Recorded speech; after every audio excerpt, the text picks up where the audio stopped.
Olá pessoal, tudo bem com vocês? Espero que todos estejam bem.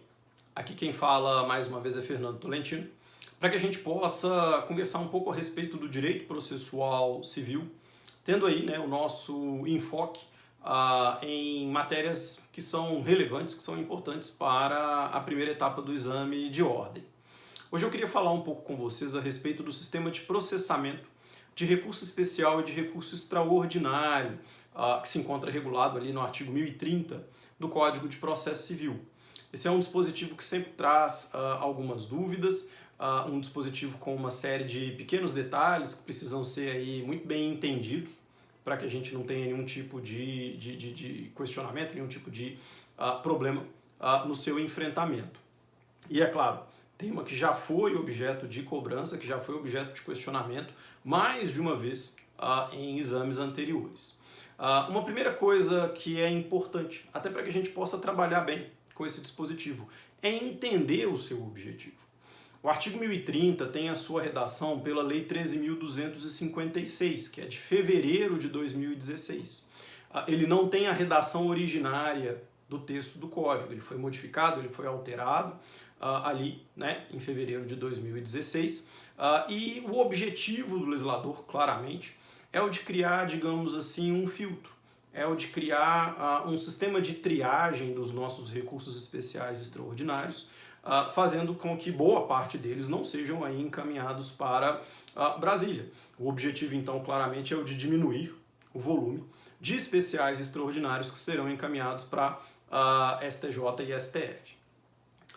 Se a gente pegar lá o 1030, ele vai dizer, olha, feita a interposição de recurso especial de recurso extraordinário, deve-se determinar a intimação do recorrido para apresentar contrarrazões no prazo de 15 dias, caso queira, obviamente, aí o respeito ao contraditório.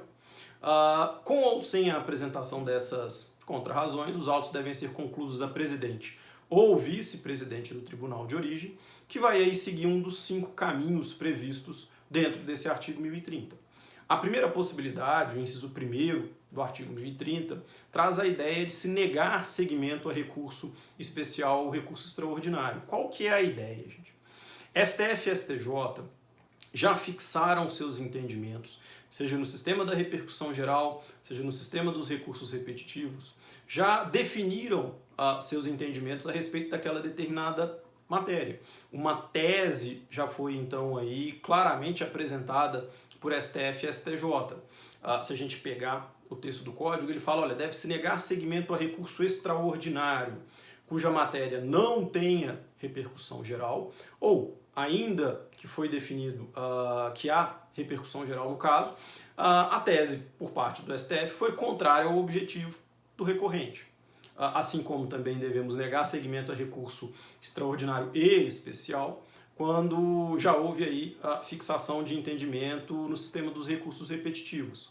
Às vezes, quando nós fazemos uma análise inicial do inciso 1º do 1030, a gente acha um pouco estranho essa divisão em letra A e letra B, a linha A e a linha B.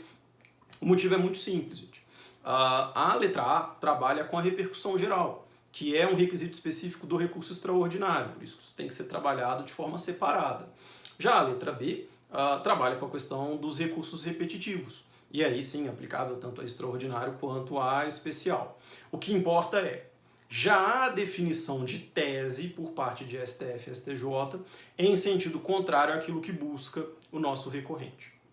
O inciso 2º, gente, trabalha com a ideia do juízo de retratação.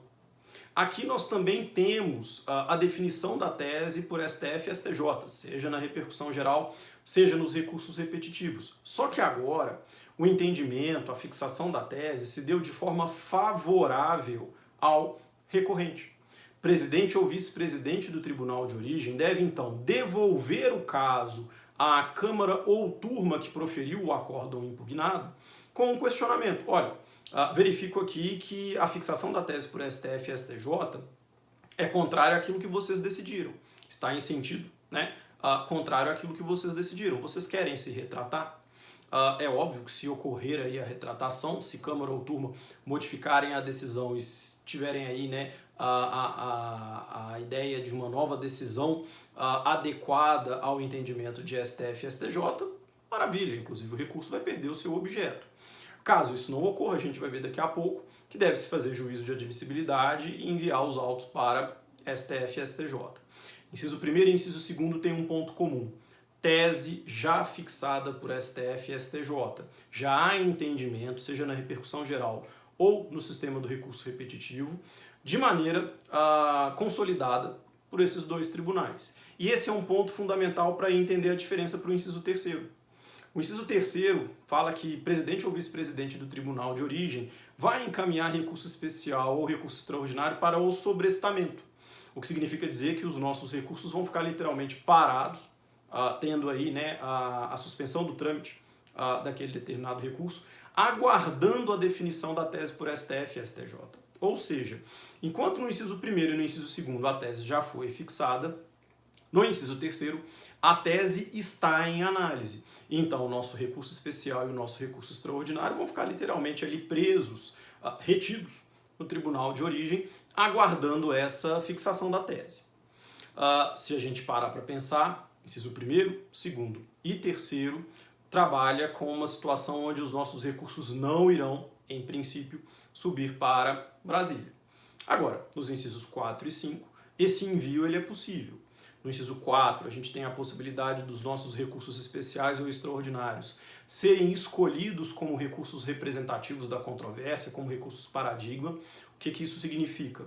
Quando determinada matéria, determinada temática está se tornando repetitiva dentro daquele tribunal de 2º grau, é óbvio que isso deve estar acontecendo de forma simultânea nos vários tribunais de 2º grau, presidente ou vice-presidente do tribunal de origem, com base lá no artigo 1036, parágrafo 6º do Código, vai aí escolher 2 ou mais recursos que sejam representativos da controvérsia. Os escolhidos serão encaminhados para Brasília e o restante enviado aí para a ideia do sobrestamento. Por fim, o inciso 5º fala da realização de juízo de admissibilidade e, se positivo, o envio aí para STF ou STJ. Qual que é o ponto importante, gente? Para chegarmos até o inciso 5º, querendo ou não, nós não ficamos presos, não ficamos lá retidos nos incisos 1º, 2º e 3º. O próprio inciso 5º fala, olha, só teremos esse juízo de admissibilidade se positivo envio para STF e STJ se não houve submissão à sistemática de repercussão geral ou recursos repetitivos. Se você, porventura, foi aí um dos escolhidos como representativo da controvérsia, você tem que passar pela admissibilidade para, então, sim, ter o envio para Brasília. E, por fim, o próprio inciso 5º está dizendo, olha, se foi refutado o juízo de retratação, faz-se o juízo de admissibilidade e os autos são aí, então, encaminhados para STF e STJ. Para a gente poder encerrar, para a gente poder terminar a análise do artigo 1030, uma coisa muito importante é entender aquilo que está descrito nos seus parágrafos. Se a gente parar para pensar, o artigo 1030 ele é um conjunto de possíveis decisões monocráticas a serem proferidas por presidente ou vice-presidente do tribunal de origem. A gente precisa saber, olha, essas decisões elas são recorríveis ou não. Os incisos pares, né, seja aí então o envio para juízo de retratação ou a escolha como representativo da controvérsia, trabalham com incisos irrecorríveis, não cabe recurso em face dessas decisões monocráticas.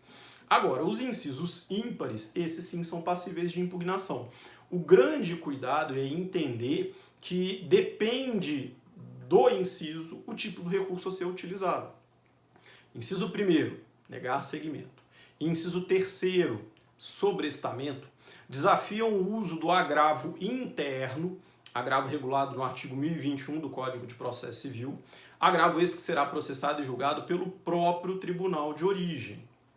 Agora, inciso 5º, decisão que nega admissão a recurso especial ou a recurso extraordinário, será desafiado pelo agravo em recurso especial ou agravo em recurso extraordinário, o agravo regulado pelo artigo 1042 do Código de Processo Civil, tendo como órgão recursal STF e STJ.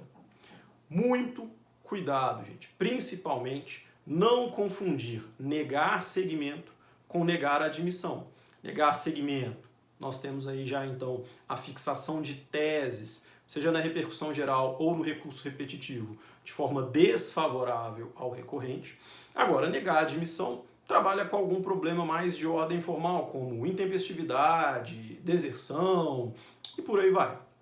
A gente não pode misturar, até porque o recurso em face dessas decisões monocráticas será um recurso distinto. Negar segmento, agravo interno do 1021, negar a admissão, agravo do 1042. E que fique claro, STF e STJ já fixaram seus entendimentos no sentido de que não há possibilidade de fungibilidade entre esses dois agravos. Então nós não podemos fazer confusão. Muita atenção e muito cuidado. Eu espero que vocês tenham gostado desse nosso vídeo. Eu espero que ele possa ajudar de alguma forma no seu estudo, na sua preparação para a primeira etapa do exame de ordem. Se você chegou até aqui e gostou, peço aí que compartilhe com o maior número de pessoas que também estão nesse mesmo momento estudando, estão nesse mesmo momento se preparando para a primeira etapa.